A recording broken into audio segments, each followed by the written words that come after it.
Mukama waitu asimwe. Ekiro kyati tujja kusabira emirimo y'emikono yaitu. Baitu tutakasabira reka tubanze tusome MARAKI esura ya 3 urukara rwa 10 n'urukara rwa 11. MARAKI esura 3 urukara rwa 10 n'urukara rwa 11. Mulete ekicweka ky'ikumi ekihikire mu nguli. Habe ebyokulya mu nju yange. Kandi mukindengese hati bunu agambire Mukama wamahe. Obuntalibakingu'ra ebihengezi biiguru nimbaiti'ra Omugisa.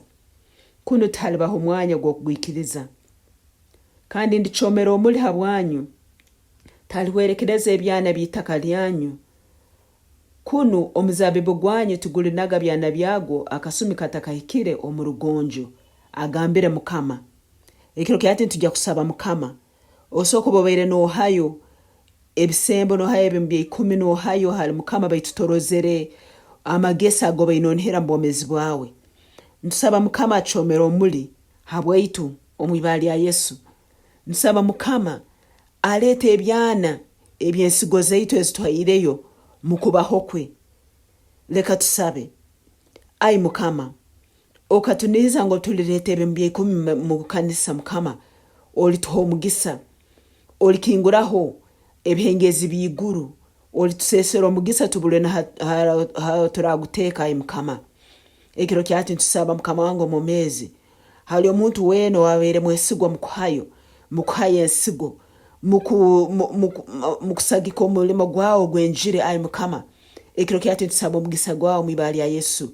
Mukama ntuleta buli okwijuka kwawo Mukama. Habuli ensigo yituhaireyo. Kurugwa twakwikirize nkomujeno waitu ai Mukama. Ijuka buli ensigo mwibali ya Yesu. Leke ensigo ezitwahireyo Mukama. Leke ebihebwaye bituhaireyo Mukama wange. Okusagika omulimo gwawe bijukwe mu maiso gawe ekiro kyati omwibali ya Yesu. Ai Mukama, ntusaba ensigo ege ekiro kyati etugambire mu maiso g'ekitebe kyawo omwibali ya Yesu. Ntusaba ebisembe bitwahireyo Mukama wange omumezi bimuke bigambe omu maiso g'ekitebe kyawo omwibali ya Yesu. Mukama wabakama, okantuniza kutusesera omugisa. Gusese ekiro kyati omwibali ya Yesu. Mukama wange, tuha omugisa omu nju zaitu. Tuha omugisa mu bwomezi bw'abaana baitu. Tuha omugisa Mukama mu business zaitu. Tuha omugisa ai Mukama mu kusoma kwaitu. Mukama wabakama, tuha omugisa mbyone bitukora mwibali ya Yesu. Ekiro kyati Mukama, lekabe okuwongerwaho mwibali ya Yesu.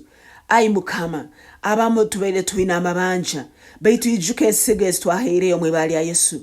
Leke ensigo ezi Mukama wangu omumezi zimareho amabanja agali mubwomezi bwaitu mwibali ya Yesu.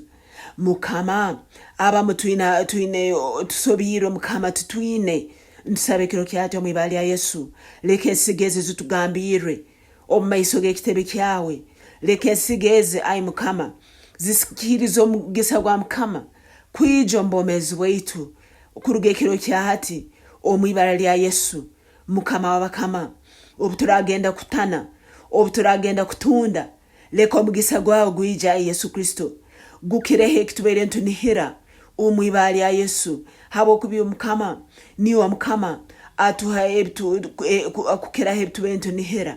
Mukama wange nikusima habo ko ruhango mwesigwa kandi togera bugobya buli nsigo yone itwasigire nogijuka ekiro kyati omwibali ya Yesu. Ebe mu bya 10 ebituhaireyo nobijuka ekiro kyati omwibali ya Yesu. Lekabeho kuongerwaho mwibali ya Yesu. Lekabeho kuongerwaho mwibali ya Yesu. Lekabeho Mukama ensagyo mbomezi bwaitu mwibali ya Yesu.